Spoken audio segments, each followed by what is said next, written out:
Est-ce que vous aussi, vous avez envie de vivre une vie épanouie, sereine et qui a du sens? Est-ce que vous voulez vous libérer du stress, de la charge mentale? Peut-être que vous avez l'impression en ce moment de marcher sur un fil en équilibre et qu'il faudrait pas grand-chose pour soit basculer du côté de l'état dépressif ou du burn-out. Dans cette vidéo, on va voir quelles sont les stratégies à mettre en place pour sortir d'un état de mal-être et goûter au plaisir d'une vie épanouie. Je m'appelle Jenny Leclerc, je suis professeure de yoga, je suis praticienne en bain sonore et accompagnatrice en développement personnel et spirituel. Et moi, je rêve d'un monde où tout le monde trouve sa place et s'y sente bien. Et c'est ma mission d'accompagner les personnes qui ont ce même rêve pour elles. Donc, avant de vous développer quelles sont les stratégies qu'on peut mettre en place pour se sentir mieux et vivre une vie épanouie, laissez-moi vous présenter la personne que j'étais il y a encore quelques années. Donc, il y a quelques années, j'étais quelqu'un de très stressé. Je ne me sentais pas du tout bien dans ma peau et j'avais plutôt l'impression de subir ma vie plutôt que de vivre une vie épanouie. Pourtant, j'avais dans ma vie tout ce que j'avais toujours rêvé. J'avais comme objectif de construire ma famille, d'être propriétaire, d'être mariée, d'avoir des enfants, d'avoir un emploi stable. Et j'avais tout ça. Mais malgré ça, j'avais vraiment projeté mon bonheur et mon bien-être sur l'extérieur, sur tout ce que je pouvais acquérir à l'extérieur, mais pas sur ce qui se passait à l'intérieur. Et à l'intérieur, j'étais simplement pas heureuse et pas épanouie.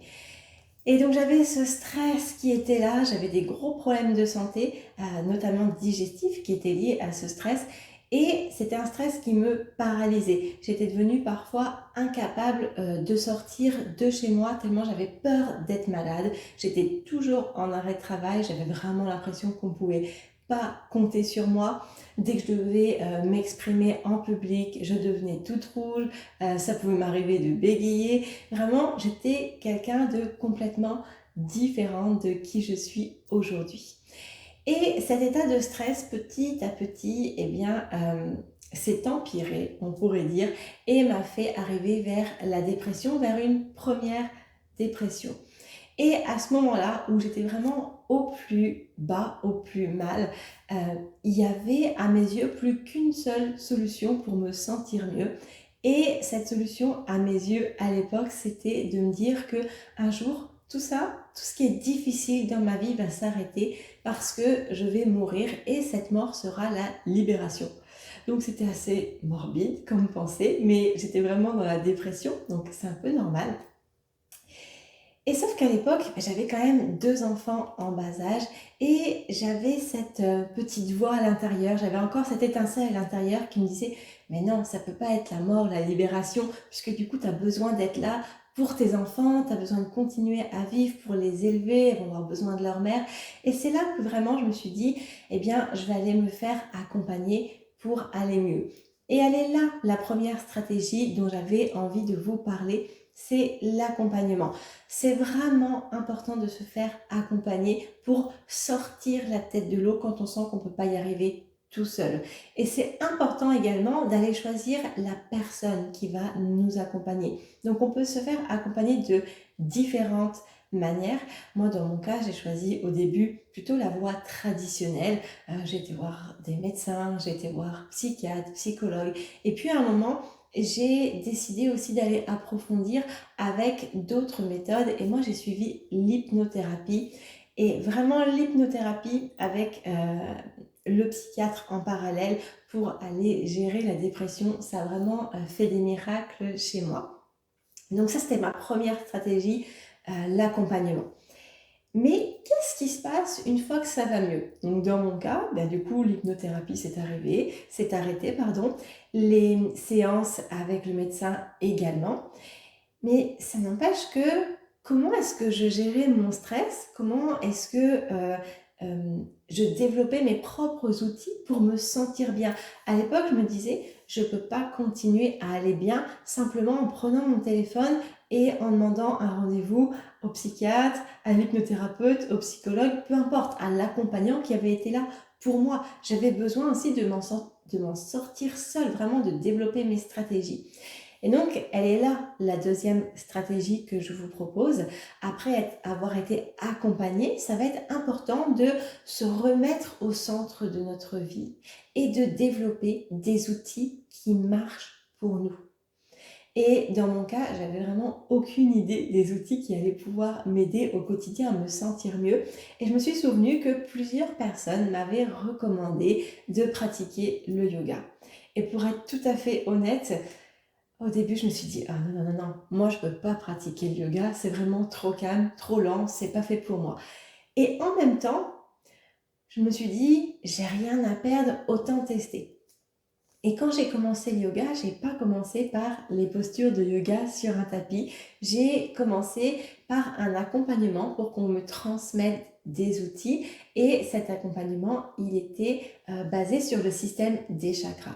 Et là, ça a vraiment été une révélation pour moi parce que à travers les chakras, j'ai vraiment trouvé un outil de développement personnel et spirituel, ce qui m'a permis vraiment de comprendre la psychologie qu'il y avait derrière les chakras, la philosophie qu'il y avait derrière le yoga également.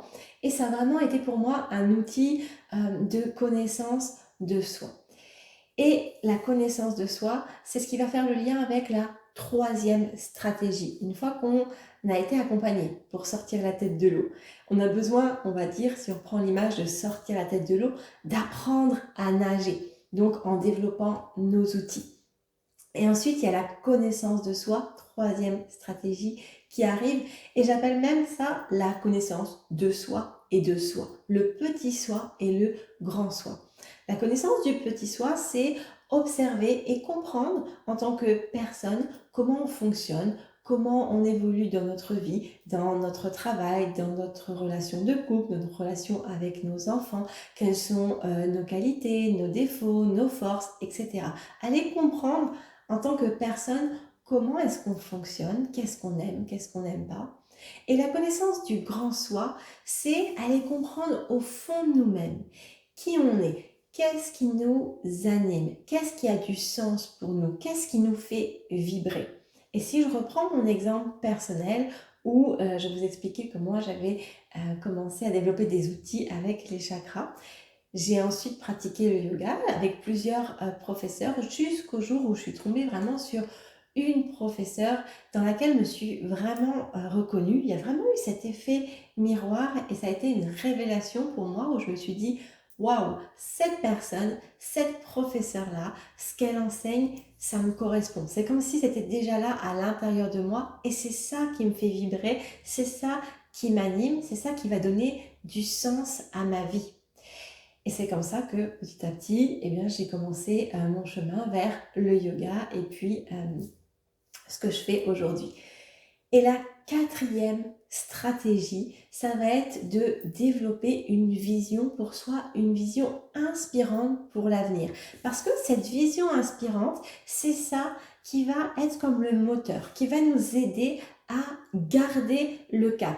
Dans les moments où peut-être c'est difficile, où on ne se sent pas épanoui au travail, où on sent que dans la famille, dans le foyer, c'est pas exactement ça qu'on avait envie, eh bien, c'est important d'avoir un objectif et une vision inspirante pour l'avenir, pour là où on veut aller, en se reconnectant à cette connaissance du grand soi, de ce qui nous anime, ce qui nous fait vibrer.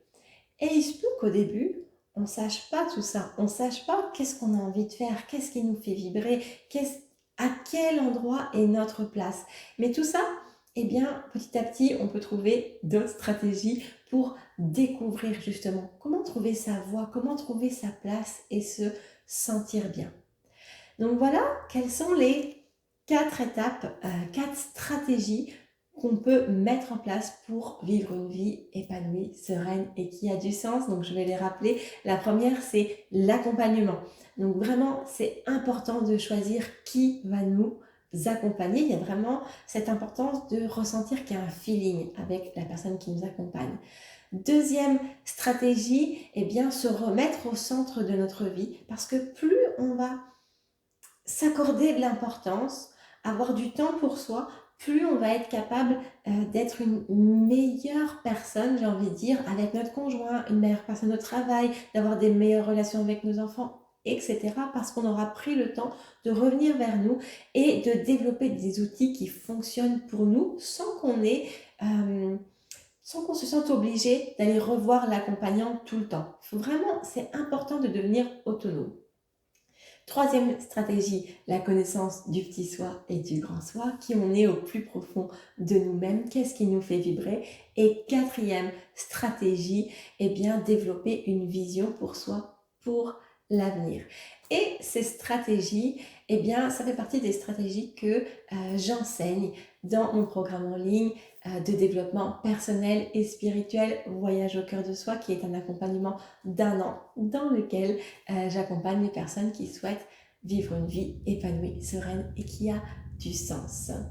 Donc, si cette vidéo vous a plu, vous pouvez cliquer j'aime, vous pouvez aussi la partager. Et si vous voulez en savoir plus sur ce programme en ligne, n'hésitez pas à me contacter. Il y aura un commentaire, le lien pour entrer en contact avec moi. Je vous retrouve très bientôt. Namasté.